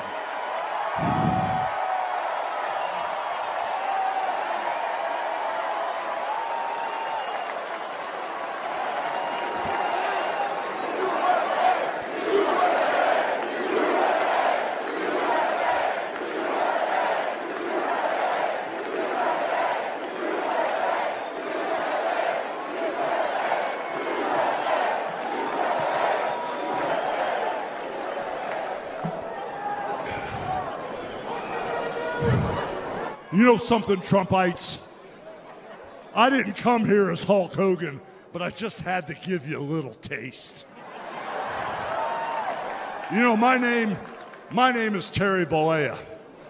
And as an entertainer, I love you too. And as an entertainer, I tried to stay out of politics.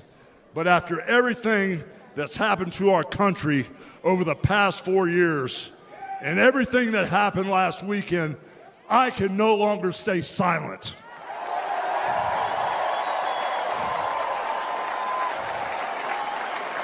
I'm here tonight because I want the world to know that Donald Trump is a real American hero. And I'm proud to support my hero as the next president of this United States.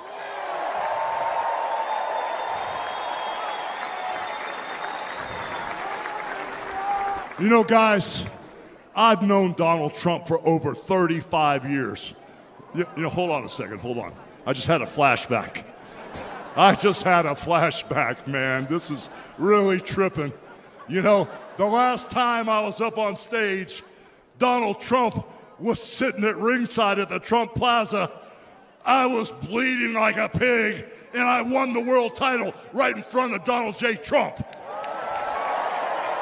And you know something?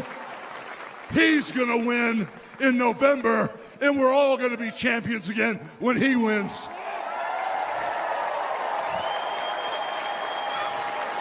And like I said, I've known that man for over 35 years, and he's always been the biggest patriot, and he still is.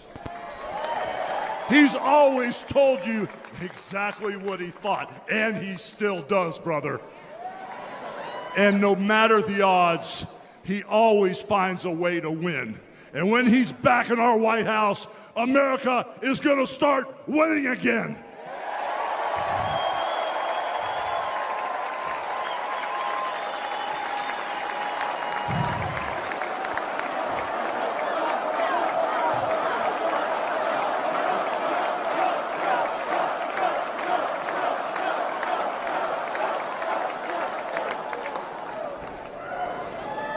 You know, guys, over my career, I've been in the ring with some of the biggest, some of the baddest dudes on the planet.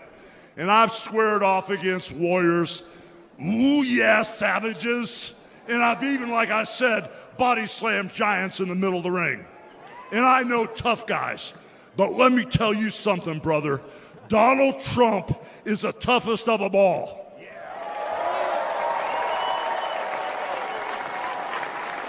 They've thrown everything at Donald Trump. All the investigations, the impeachments, the court cases, and he's still standing and kicking their butts.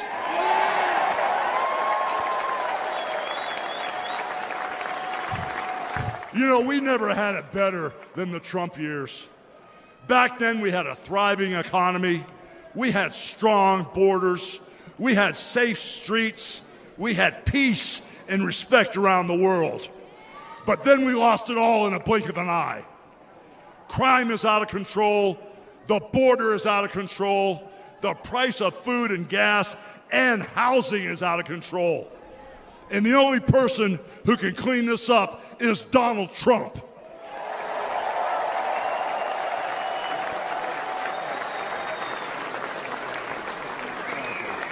You know, guys, I really, really love this country. And I've lived the American dream. And I want my kids, your kids, and all those little teeny Hulkamaniacs out there to live the American dream too.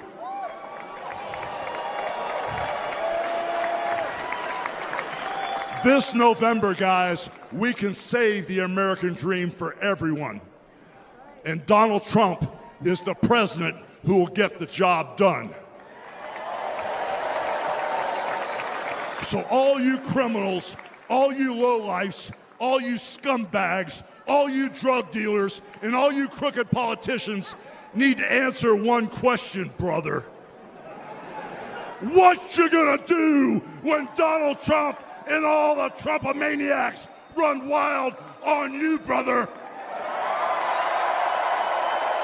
God bless you, and thank you.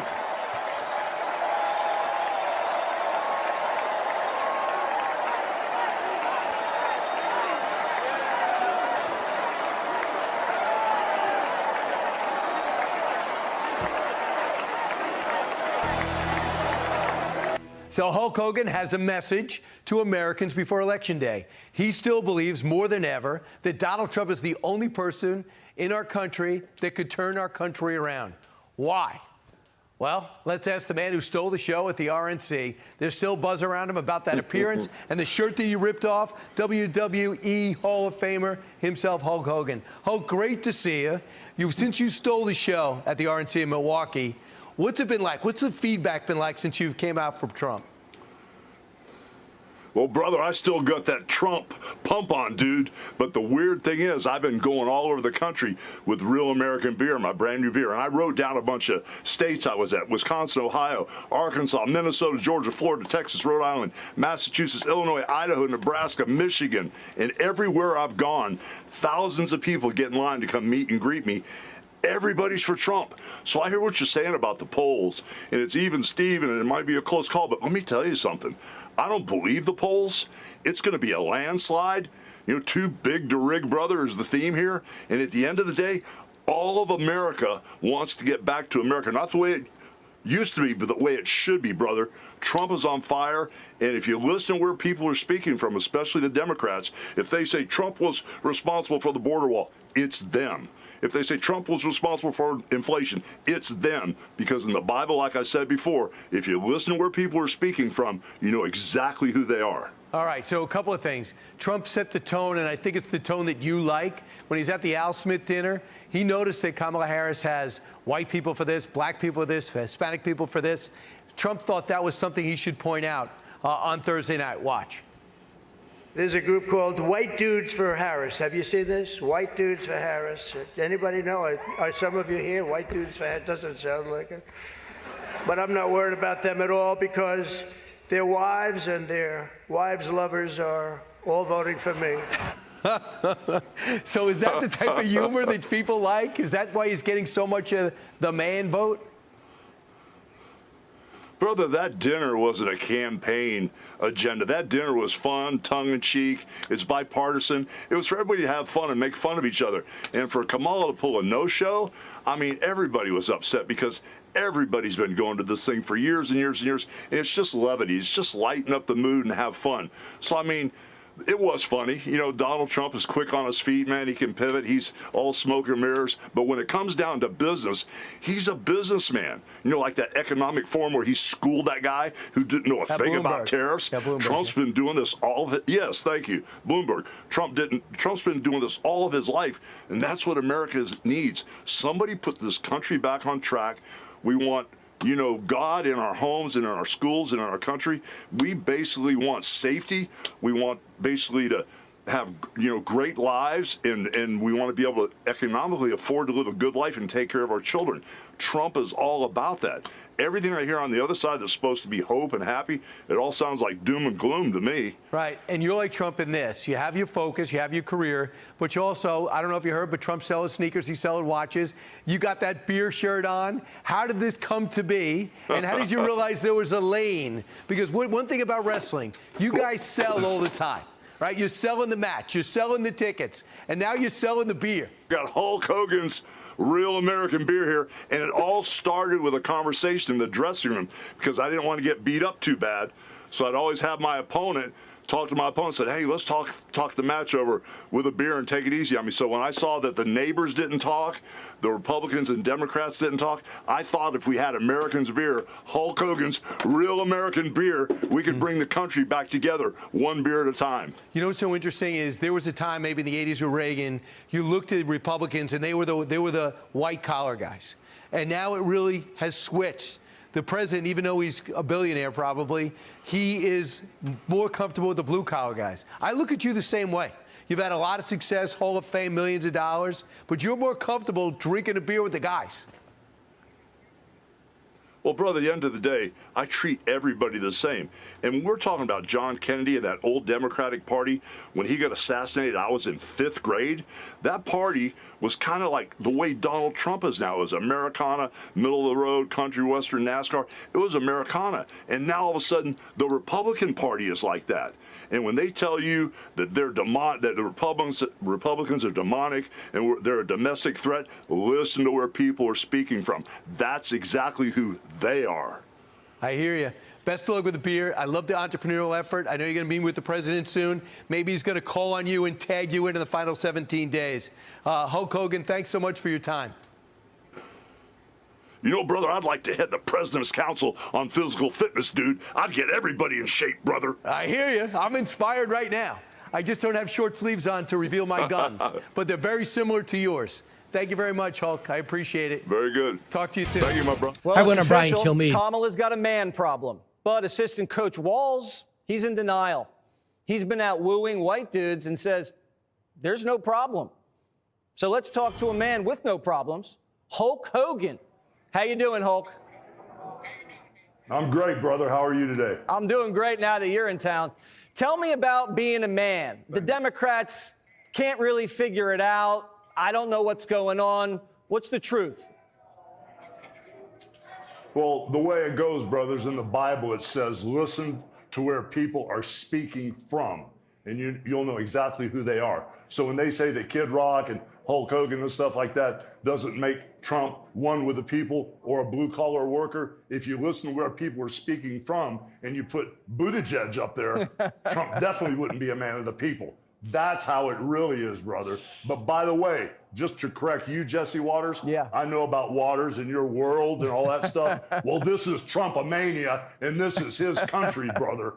All right, I'll give it to him just for this show, but not after that. I'm going to be taking it back. We saw you ripping your shirt off at the RNC. You know, they've been saying that men that lift weights are fascists. Can you just kind of remind Democrats, because they didn't used to be like this, can you remind Democrats what American men are made of?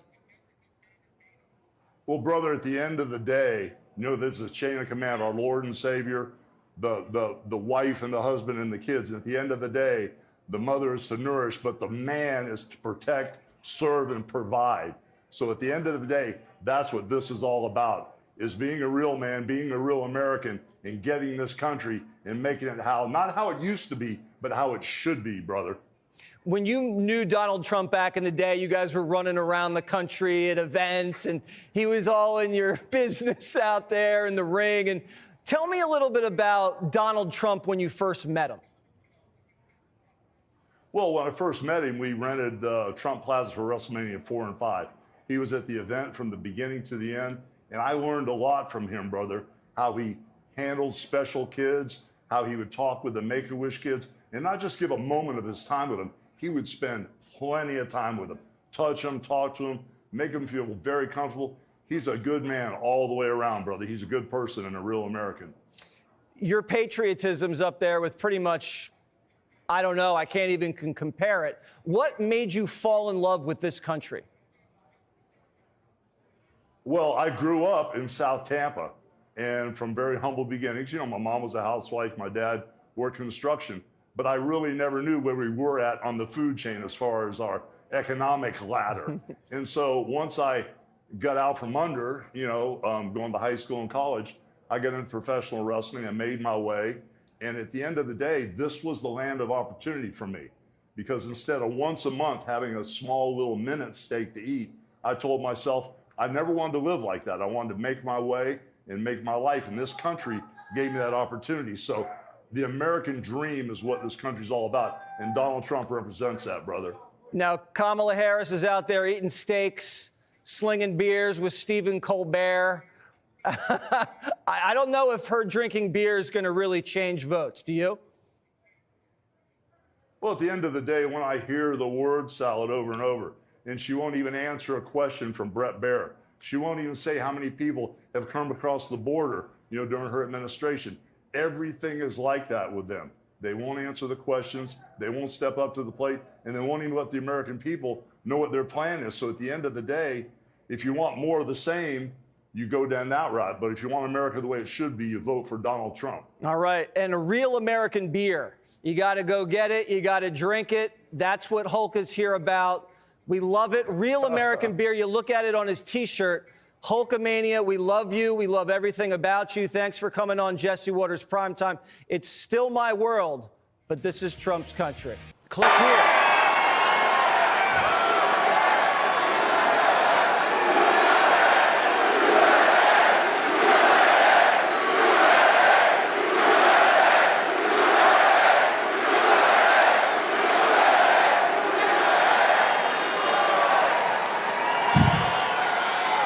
Well, let me tell you something, Trumpomaniacs. Welcome to the house that Hulkamania built. You know something? Usually when I'm in Madison Square Garden, I'm body slamming giants. I'm winning world heavyweight titles, and I'm cracking people over the heads with steel chairs. And the energy in Madison Square Garden is off the Richter scale. But today, Trumpomaniacs, the energy in here is something like I've never felt. The energy of all these Trumpomaniacs is the most powerful force in the universe. And today, this is Donald Trump's house, brother.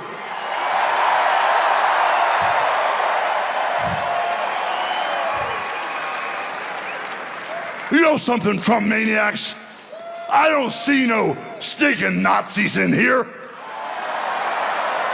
I don't see no stinking domestic terrorists in here.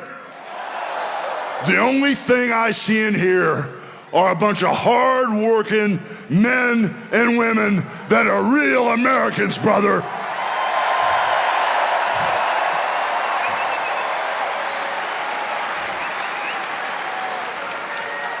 You know, when I hear my president and our president, Donald Trump, speak, he sounds for real, brother. He sounds like he has a heart of gold that's all for the USA.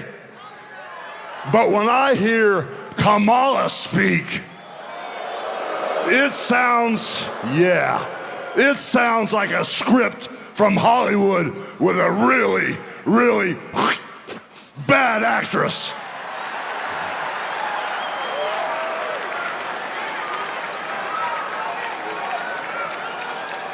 You know, Kamala is responsible for the border crisis, and Kamala is also responsible for inflation. And then you know something?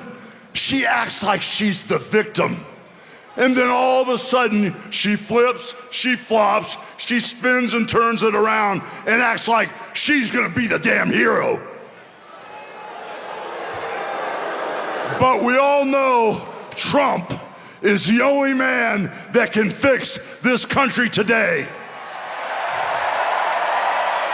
And with Trump as our commander-in-chief, peace through strength will fix all the problems in the Middle East.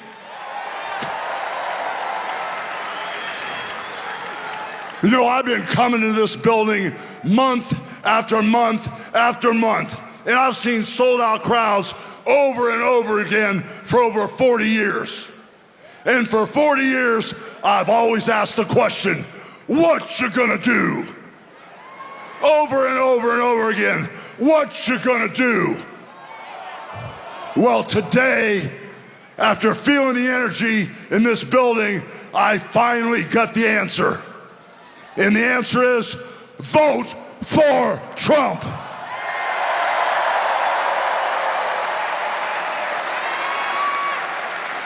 So now, I got a couple questions for you.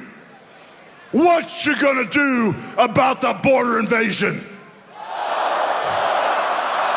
What you gonna do about inflation?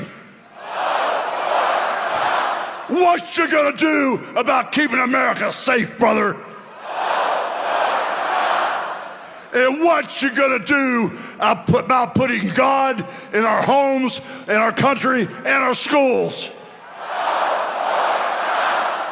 So I guess we're all on the same page. So I got one final question for you. What you gonna do and who's gonna make America great again? God bless Donald Trump. He's our next president.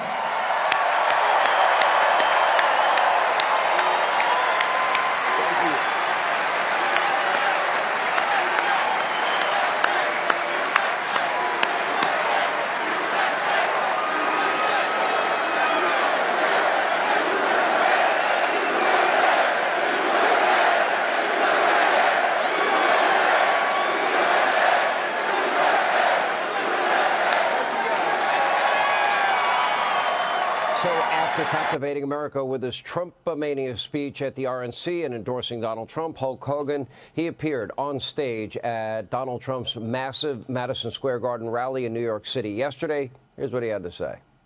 You know, when I hear my president and our president, Donald Trump, speak, he sounds for real, brother. He sounds like he has a heart of gold that's all for the USA. But when I hear Kamala speak, it sounds like a script from Hollywood with a really, really bad actress. We all know Trump is the only man that can fix this country today. And with Trump as our commander-in-chief, peace through strength will fix all the problems in the Middle East. Here with more wrestling legend himself. What did that say on your shirt?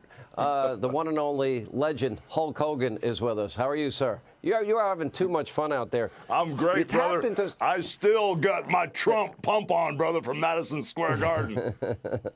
you know, I work out. I'm not taking you on either. You were great in one of the Rocky movies, and I remember the size difference. I'm like, oh my gosh, that was brutal. And then at the end, it was funny. All right, so you tapped into something that I think is really relevant. Trump is real. I do interview after interview after interview with Donald Trump. I have one tomorrow with him. And these are not scripted answers. These are answers from the heart.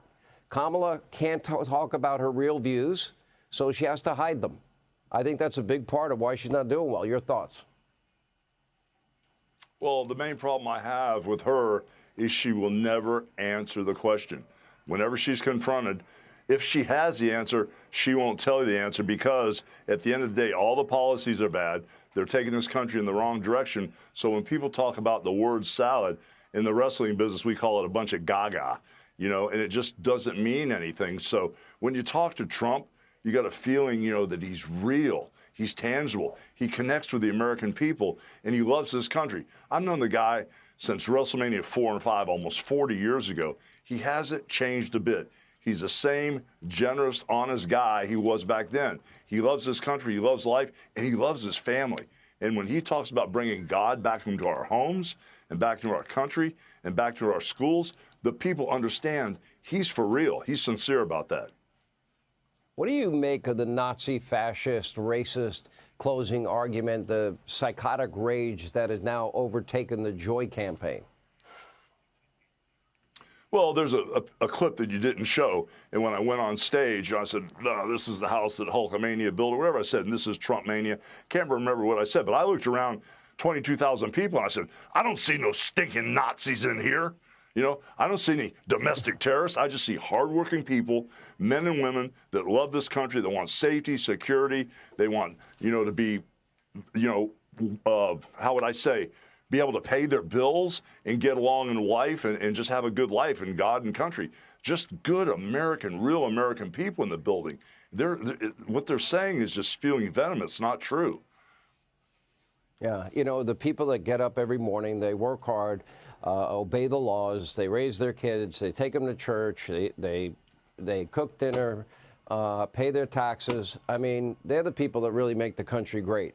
They're the people that's been your audience your entire career. That's been my audience my entire career. Our lives are because of very generous people that have blessed us. And I hate to see the American dream that we have both benefited from disintegrating before our very eyes, and there's not a single thing they can point to that they can say is successful, in my view. Well, when I was talking to the president the other night in the back, I told him I don't buy these polls. I mean, I've been slinging this real American beer for 4 months. I've gone to 18 different states. I'm pushing through all 50. And my fans are Democrats and they're Republicans. I see 8,000 to 10,000 people a day. I take pictures, sign autographs. Democrats and Republicans, they're all for Donald Trump. I mean, it's so lopsided.